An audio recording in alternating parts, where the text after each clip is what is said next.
बलिया में मीडिया से बातचीत के दौरान यूपी सरकार के आयुष मंत्री दयाशंकर मिश्र दयालु ने नेपाल में हुई हिंसा और तख्ता पलट को लोकतंत्र के लिए चिंताजनक बताया। उन्होंने कहा कि पड़ोसी देशों में अस्थिरता अच्छी बात नहीं है, लेकिन इसका भारत पर कोई असर नहीं पड़ता क्योंकि यहाँ मजबूत सरकार है और नागरिक संतुष्ट है। मंत्री ने कहा भारत सरकार हर स्थिति पर नजर रखती है, चाहे वो बांग्लादेश हो या नेपाल में हिंसा के बीच भारतीयों की सुरक्षा को लेकर पूछे गए सवाल पर दयालु ने कहा अगर जरूरत पड़ी तो भारत निश्चित रूप से अपने नागरिकों को सुरक्षित वापस लाएगा। उन्होंने ये भी याद दिलाया कि रूस यूक्रेन युद्ध के दौरान भी भारतीय सुरक्षित लौटे थे। मंत्री ने आश्वासन दिया कि दुनिया के किसी भी देश में एक भी भारतीय होगा तो उसकी चिंता भारत सरकार करेगी।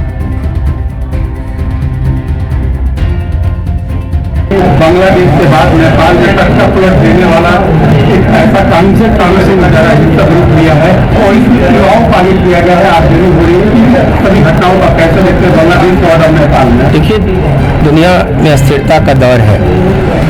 राजनीतिक उथल पुथल संसार में जिस तरीके से जिन देशों में हो रही है भारत के लिए, लेकिन भारत की ताकत को देखिए और एक स्थिर सरकार ही है जो दुनिया में कैसी ताकतवर सरकार हमारे देश में हमारे लिए और उसी देशों में ऐसी घटनाएं निश्चित ही अच्छी नहीं है। और भारत की सरकार, हमारी केंद्र की सरकार लगातार ऐसी घटनाओं पर निगाह रखती है, चाहे वो बांग्लादेश का घटनाक्रम हो, चाहे वो नेपाल का हो। और ये हमारे लिए लेकिन लोकतंत्र के लिए ये अच्छा विषय नहीं है।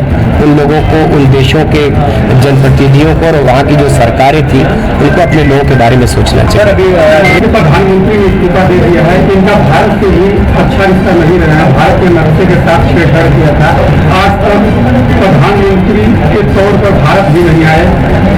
इसको आप कैसे देखते हैं? देखिए, ये सारा हमारे देश की जो सरकार है, हमारा जो संगठन है, वो लगातार इन चीज़ों पर विचार करता है और चिंता होती है पड़ोसी देश जब अस्थिर होते हैं। लेकिन चूंकि उनकी अस्थिरता से हमारे देश में कोई परिवर्तन नहीं आता, कोई फर्क नहीं पड़ता, इसलिए कि हमारा देश एक मजबूत सरकार चला रही है देश को। देश के लोग खुश हैं, संतुष्ट हैं। ये उन देशों में हताशा, वहाँ के नागरिकों के बीच में ऐसी बातें पैदा होती है तो निश्चित ही वहाँ की जनता हताश है। नेपाल में जो भारतीय लोग फंसे हुए हैं, जिस तरीके से वहाँ आगे चले, तो उनको निकालने के लिए भारत द्वारा कोई प्रयास की जा रही है? ऐसी जरूरत पड़ी तो निश्चित करेगा भारत।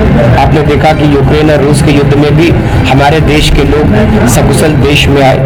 तो दुनिया के किसी भी देश में अगर कोई एक भारतीय भी होगा तो उसकी चिंता या सरकार की। और आपने अतीत में जहाँ की 11 वर्षों में देखिएगा तो आपको लगेगा कि हमने अपनी ही नहीं बल्कि हम दुनिया के और भी देशों को निकालने के, नागरिकों को निकालने का काम किया भारत ने। अगर ऐसी परिस्थितियां आएंगी तो निश्चित